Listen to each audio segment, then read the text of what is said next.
BFM Business. Toute l'info éco et business à la mi-journée. 60 minutes business. Guillaume Paul.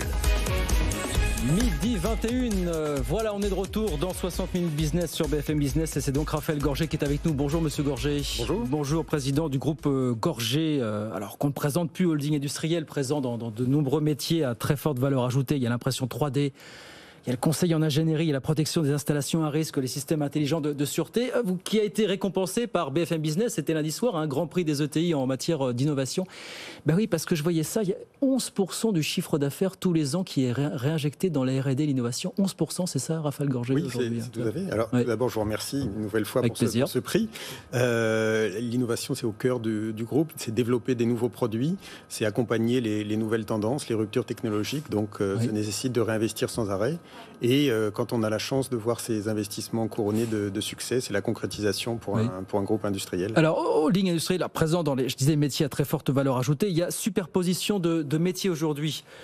Le gros, on va le dire comme ça, c'est tout ce qui concerne les drones et systèmes. C'est notamment ce qui résulte de la fusion avec ECA Group, votre filiale. On est dans quel domaine là pour faire un peu de pédagogie en 30 secondes? Principalement, on est dans le domaine de la robotique. Donc chez nous, ce sont des drones, ce sont des robots sous-marins, des robots terrestres, des navires sans pilote, tout un tas de robots autonomes qui vont réaliser principalement des missions d'inspection. Ouais. Et ça qui vont remplacer l'homme dans les zones dangereuses ou inaccessibles. Et donc cette activité, c'est, je crois, vous me disiez, 40% du chiffre d'affaires du groupe Gorgé aujourd'hui. Oui, c'est 40%, c'est en croissance et ça représente 80% du carnet de commandes. Oui, ce sont des métiers sur lesquels vous comptez encore plus pour les prochaines années. C'est une part de le chiffre d'affaires du groupe qui va aller crescendo dans les prochaines années. On compte dessus depuis de nombreuses années. Ça a été sans doute le secteur sur lequel on a le plus investi en R&D et aujourd'hui on est en train de récolter les fruits de ces investissements avec quelques contrats significatifs et j'espère d'autres à venir. Ça répond à quelle préoccupation des États aujourd'hui, de besoin de plus en plus de sûreté face aux menaces extérieures quelles qu'elles soient? C'est quoi les tendances vers un petit peu plus de tension internationale contribuent effectivement à avoir des budgets de défense qui augmentent et nous on s'inscrit dans une logique de robotiser un certain nombre de missions, soit pour en diminuer le danger, soit pour les rendre plus efficaces, plus rapides. L'exemple le plus flagrant, c'est un contrat de près de 450 millions que nous avons remporté pour les marines belges et néerlandaises pour des contrats de déminage. Et donc auparavant, c'était un navire avec son équipage qui entrait dans la zone dangereuse. Aujourd'hui, c'est un système de drones, environ 6 drones différents, qui vont collaborer, qui vont accomplir la mission sans mettre en danger les personnels. Je disais, vous êtes présent sur des métiers à très forte valeur ajoutée dans le secteur industriel. Il y a un recentrage qui est en cours. On va parler de l'impression 3D et du conseiller en ingénierie dans un instant. Mais vous êtes sorti, par exemple, du secteur pétrolier. Vous êtes encore présent, je crois, dans l'aéronautique aujourd'hui. Comment est-ce que vous avez géré ces périodes de turbulence dans ce secteur? L'aéronautique a connu notre activité aéronautique a connu une baisse forte l'année dernière. Qui fait 7-8% de votre chiffre d'affaires, je crois, dans ces eaux-là. Et donc nous avons réutilisé les ressources pour les réorienter vers d'autres applications et notamment un véhicule de logistique qui a été développé par ces équipes en utilisant les compétences robotiques, mais appliquer cette fois la logistique dans l'aéronautique. Donc une réorientation.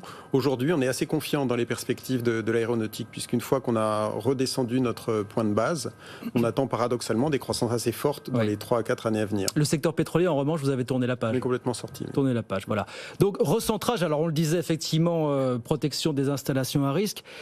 L'impression 3D aussi qui pèse, quel pourcentage de votre chiffre d'affaires aujourd'hui? Alors, ça représente un quart. Un quart environ. À peu près, mais ça a été une croissance très forte, puisque j'ai les chiffres en tête parce qu'on publie nos résultats demain, mais le chiffre d'affaires a été multiplié par 4 depuis 2015 pour devenir un acteur extrêmement significatif au niveau européen. Et certains disent l'impression 3D, finalement, après un départ assez rapide, assez extravagant, peut-être on attend l'étape d'après sur la 3D aujourd'hui. Comment est-ce que vous regardez ça, vous? Je pense que l'extravagance, elle était plus dans la retranscription qu'on en faisait dans les médias. Le potentiel, il était déjà présent et il se confirme petit à petit. On est dans des applications industrielles de production et donc ça met toujours du temps. Il y a toujours un décalage entre les anticipations et parfois les fantasmes et la réalité industrielle de nos clients qui mettent du temps à changer des process de production qui pour certains existent depuis plusieurs dizaines d'années. On les transforme, on utilise maintenant l'impression 3D comme moyen de production. Dans le domaine dentaire par exemple, nos clients ont imprimé 1 million de petites gouttières orthodontiques l'année dernière.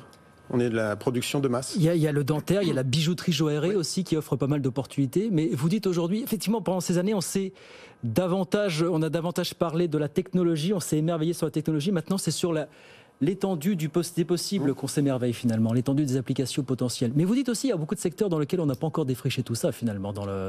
Oui, c'est un peu notre travail au sein de sociétés comme la nôtre, de faire la synthèse entre le potentiel des technologies et comment les transformer en marché. Parce qu'encore une fois, on parle d'innovation, mais ce qui est important, c'est que cette innovation se transforme en produit acheté par des clients, en chiffre d'affaires, et finalement, ce qui permet à une entreprise de vivre, de gagner de l'argent, d'embaucher et de réinvestir. Et cette étape, pour vous, elle est pour quand? Vous dites, on voit plein d'entreprises aux États-Unis notamment qui commencent effectivement à passer à des stades de production de masse. Elle a déjà lieu. Elle a déjà lieu. En ce moment, dans un certain nombre de secteurs. Pour d'autres, c'est un petit peu plus long, parce que, encore une fois, les habitudes, les technologies mettent du temps à évoluer. Mais de même qu'on s'enthousiasmait il y a 5 ans sur l'apparition de voitures autonomes sous quelques années, ça prendra plus de temps et ça arrivera. Vous disiez il y a quelques années, c'est grâce à la 3D que la France va notamment se réindustrialiser. Est-ce que vous diriez ça aujourd'hui avec la même acuité finalement, le même optimisme? À une certaine échelle. Je crois que ça va surtout permettre de produire plus localement à la demande des petites séries. Et donc on a effectivement des clients qui commencent directement par faire de la production en impression 3D. Quand ils sont sur des produits à forte valeur ajoutée, les premières séries de 10, 20, 100 exemplaires peuvent être faites directement en impression 3D, sans passer par des moules coûteux fabriqués en pays low cost. Vous disiez sur l'ensemble de ces métiers à forte valeur ajoutée, finalement, nous avons été assez peu impactés par la crise des 18 mois. Voilà. Est-ce que vous regardez toujours l'avenir avec sérénité aujourd'hui au sortir de cette... Oui, on sent une effervescence en plus depuis la rentrée, je pense, partout. Et donc les perspectives sont bonnes. On avait aussi la chance d'avoir un carnet de commandes extrêmement solide qui nous donnait une certaine sérénité. Vous dites l'équivalent de 3 ans de chiffre d'affaires dans votre carnet de commandes aujourd'hui. Oui, c'est à peu près ça. Le temps C'est 1850 collaborateurs aujourd'hui à travers le monde chez Gorgé.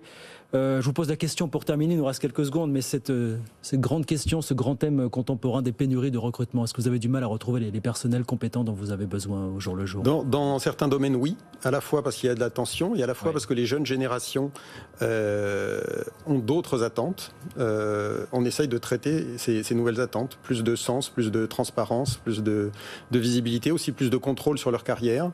Donc on a un certain nombre de réponses dans le groupe, notamment une initiative qui s'appelle Steady, qui permet à des ingénieurs de choisir un peu plus les missions sur lesquelles ils vont être affectés. C'est ça, c'est de ne pas rentrer dans une entreprise et pas être enfermé dans un service, dans une application diverse, mais de naviguer au sein de l'entreprise, c'est ça vous? Tout à fait. Et d'être un peu plus libre de leur choix de carrière qu'on peut proposer en interne ou qu'on propose aussi pour d'autres clients. Ça vous dites, ça va se passer, ça doit se passer de plus en plus comme ça dans le monde de l'entreprise d'une manière générale? Oui, on essaye à la fois d'observer, de pas trop subir, d'anticiper un petit peu les attentes. On a notre laboratoire à grande échelle de 2000 collaborateurs. C'est vrai qu'on voit, même si on a la chance de travailler sur des métiers que je qualifierais d'attractifs, il faut quand même être sensible à ces évolutions de société. Le monde bouge évidemment. Merci beaucoup Raphaël Gorgé. Merci beaucoup d'être venu nous voir, le PDG du groupe Gorgé.